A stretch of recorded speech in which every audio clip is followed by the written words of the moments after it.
SSC 2026 তোমাদের কিন্তু কালকেই এসএসসি পরীক্ষা। তবে এই কালকের পরীক্ষার মাঝে অনেক স্টুডেন্ট আছে অসচেতনতার কারণে বুঝবেই না, সেটার জন্য মার্ক কাটা খাবে।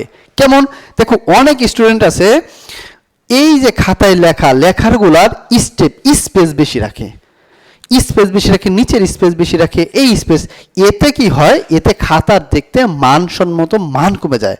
কিভাবে? স্যার কিন্তু তোমার একটা প্রশ্ন, ধরো তুমি এইখানে 4 লাইনে একটা প্রশ্ন লিখছো, 4 লাইনে তুমি সেটা কি করলে বড় বড় স্পেস দিয়ে 6 লাইনে করে ফেললা।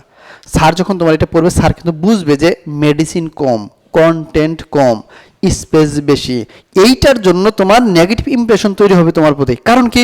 কারণ স্যার টাকার বিনিময়ে খাতা দেখে, প্রত্যেকটা টিচারই এই খাতা দেখার বিনিময়ে পারিশ্রমিক পায় বা খাতা দেখার বিনিময়ে একটা টাকা পায়। তো তারা তোমার খাতাটা প্রতি ওয়ার্ড বাই ওয়ার্ড রিডিং পড়বে আর মার্ক দেবে সেইটা না, তারা তোমার খাতার কন্টেন্ট দেখবে যে কি পরিমাণে লেখা, কিভাবে লেখা, খাতার মানটা কেমন। 2-4-5 লাইন পড়বে, পড়ার পরে তারা বুঝবে যে এই খাতাটা এইভাবে লেখা হয়েছে, এইভাবে তোমার মান কিন্তু পৃষ্ঠা উল্টা বেড়া এইভাবে দিয়ে যাবে।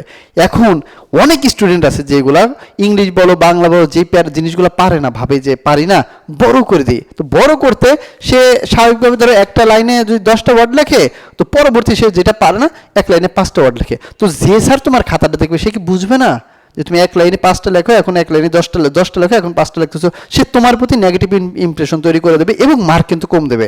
পরবর্তীতে তোমার ভালো লেখাগুলোতেও তোমার কিন্তু অ্যাভারেজ মার্ক আসবে, তুমি ভালো মার্ক পাবে না। কারণ কি? ওই যে স্যারের তো সম্পূর্ণ খাতা দেখার সময়ই নাই, স্যার ওই সম্পূর্ণ খাতা দেখবে না। কি করবে? তোমার এই কাজগুলোর জন্য পরবর্তীতে মার্ক কম আসবে, কারণ তার এত দেখার সময় নেই, সে শুধু উল্টাবে, খাতার মান দেখবে।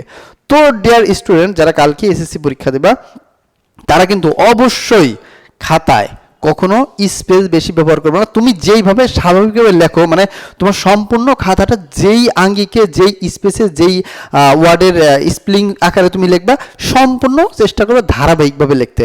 এখন অনেকের হাতের লেখা খারাপ হয়ে যায় অনেকগুলো লিখতে, ওইটা স্বাভাবিক ব্যাপার, কিন্তু অনেকে স্পেস ইউজ করে। এই কাজগুলো করা যাবে না, এটা করলেই তোমার নেগেটিভ ইমপ্রেশন তৈরি হবে, আর তাতে কি ভালো প্রশ্নের মার্কও কিন্তু সবসময় কম আসবে।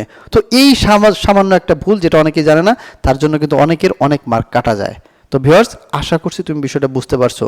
আর তাদের সঙ্গে চিটারি করতে যেও না, তোমার মতন স্টুডেন্টে তারা শত শত খাতা দেখে প্রতি বছরে। সুতরাং বি কেয়ারফুল।